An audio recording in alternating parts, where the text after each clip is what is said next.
Околу 120.000 евра буџетски пари потрошиле јавните институции за да ги информираат граѓаните што сработиле.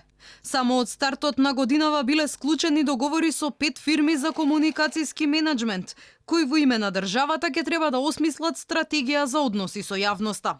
Така секретаријатот за европски прашања во мај склучил договор со маркетинг агенција која се обврзала да изработи стратегија за подигнување на јавната свест за европските перспективи на земјава. За таа услуга добиле дури 32.000 евра. Општина Центар пак преку јавното предпријатие за паркинзи потрошила нешто над 5.000 евра, пари од граѓаните, на консултантска фирма за да добие услуги за односи со јавноста.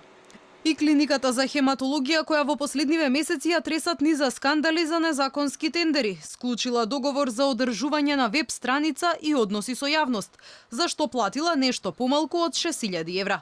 Околу 2.000 евра потрошил и менаџментот на ФЕИТ, Факултетот за електротехника и информатички технологии, за услугата изработка на стратегија за односи со јавност.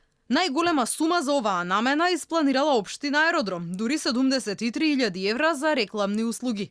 Договорот со Агенцијата за маркетинг комуникации бил склучен пред една недела, а агенцијата ќе треба во име на општината да ги информира аеродромци што сработил градоначалникот, но и да ги едуцира граѓаните како да се однесуваат. Според договорот, агенцијата ќе треба да изработува презентации со општинија, да ги кани медиумите на настани, но и да ги составува говорите на градоначалникот Златко Марин. Таа ќе треба да ги администрира и социјалните мрежи на општината.